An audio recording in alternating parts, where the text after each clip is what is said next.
부모님의 기저귀를 직접 갈아보신 적이 있나요? 저는 재활학과 의사입니다. 아무리 자산이 있고 자녀가 옆에 있어도 준비 없는 시니어 라이프는 우리를 금세 무력하게 만듭니다. 저는 의사로서 수많은 환자와 가족을 지켜보았고 한 사람의 아들로서 깊은 아쉬움도 남았습니다. 하지만 지금 이 자리에선 명확하게 말씀드릴 수 있습니다. 지금 40대, 50대라면 늦지 않았습니다.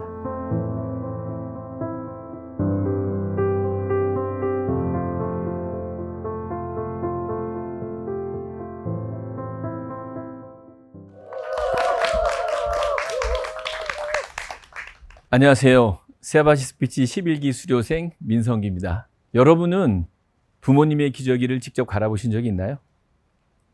저는 재활학과 의사입니다. 수많은 환자들의 투병과 회복을 도왔고 약도 처방해 드렸습니다.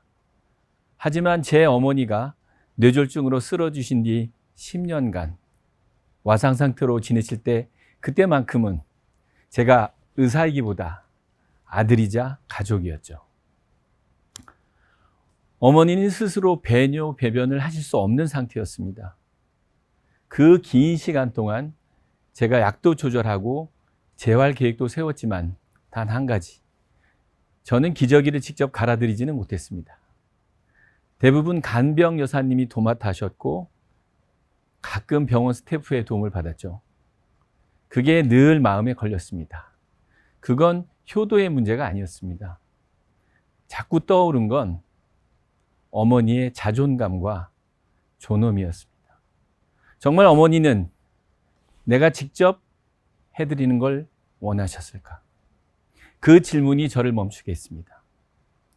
제 부모님은 두 분 다 교직자셨고 안정된 연금 덕분에 은퇴 후에도 경제적으로는 큰 걱정 없이 지내셨습니다. 하지만 아버지는 매일 할 일 없이 텃밭을 일구셨고 어머니는 매일 3번의 끼니를 챙기시며 조금씩 지쳐가셨습니다.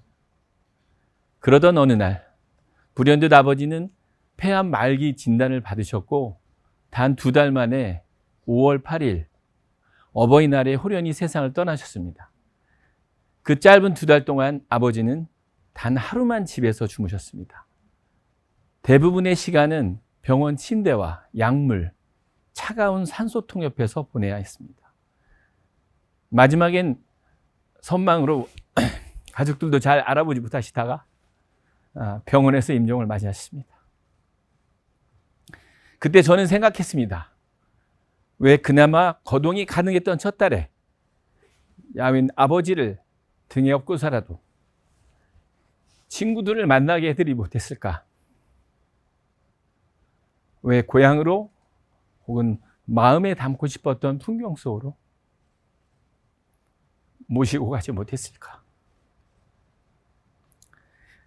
가족이었지만 환자 돌봄의 현실 속에서 우린 삶보다 기약 없는 치료에 집중해버렸습니다. 그리고 나서 너무 늦게 후회했습니다.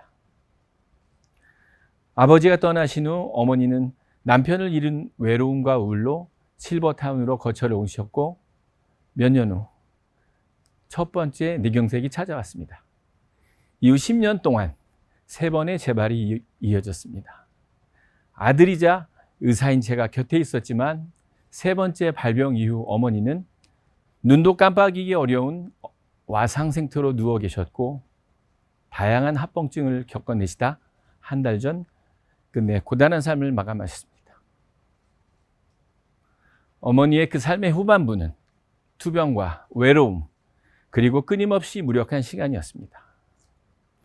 아무리 자산이 있고 자녀가 옆에 있어도 준비 없는 시니어 라이프는 우리를 금세 무력하게 만듭니다. 많은 분들이 은퇴 준비라고 하면 경제적인 요소만 떠올립니다.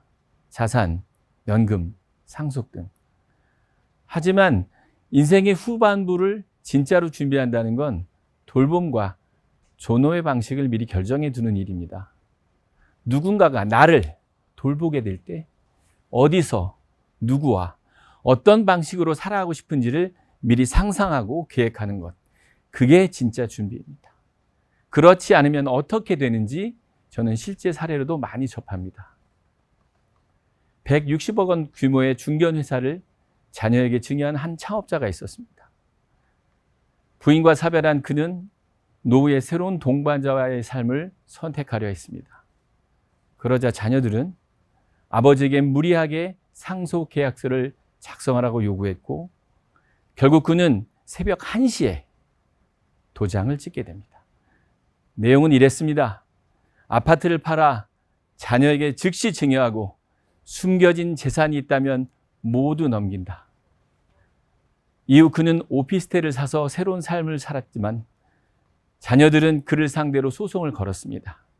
가족이라는 이름으로 한 사람의 인생 후반부와 자유가 철저히 무너진 겁니다. 비슷한 상황은 병원에서도 자주 목격됩니다.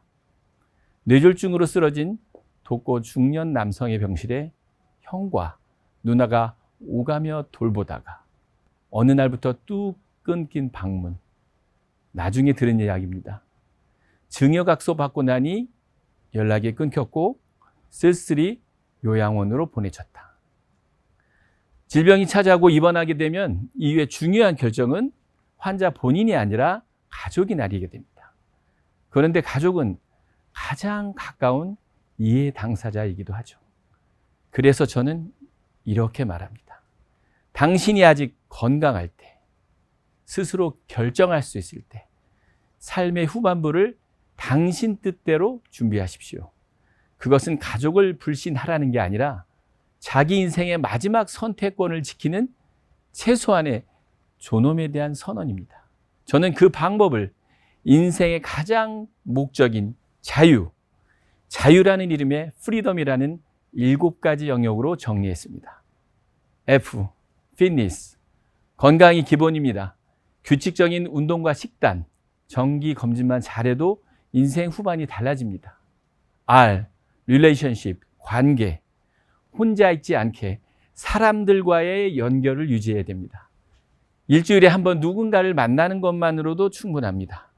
E, emotional balance, 마음 관리도 필요합니다. 감정을 적고 나눌 창구를 만드는 것만으로도 정서적으로 무너지지 않습니다. E, economic planning, 돈 문제는 미리 정리해둬야 가족도 나도 덜 흔들립니다. 지출 계획, 상속, 후견인 지정까지 챙겨야 합니다. D, daily purpose, 하루하루 살아가는 이유가 있어야 합니다. 취미든 봉사든 의미 있는 활동이 있어야 삶이 이어집니다. O, organization, 나중에 누군가 도와줄 수 있게 내 정보를 잘 정리해 두는 것이 필요합니다. 병력, 약 정보, 연락처 같은 것들이요. M, 멘탈, 마음의 중심을 잡아주는 철학이나 믿음도 중요합니다. 내 삶을 돌아보고 내가 어떤 사람인지 정리해 보는 거죠.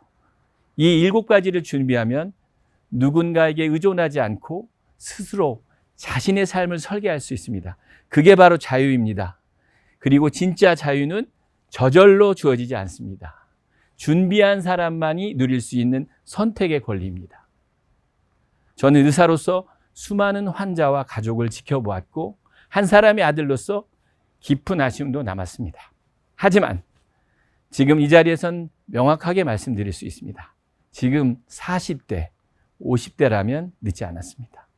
재산보다 관계, 공간보다 돌봄의 방식, 치료보다 삶의 방향을 먼저 고민해 보셨으면 좋겠습니다. 진짜 자유는 인생의 후반부를 준비한 사람에게만 주어집니다. 감사합니다. 어떠셨어요? 제가 이제 27년 차 개원인데요.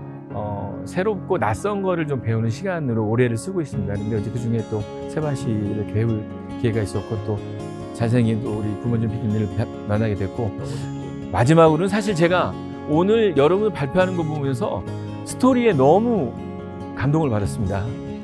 네, 그래서 앞으로도 많이 좀 배울 수 있는 너무 잘하셨습니다. 우리 민성기 학생님 고맙습니다.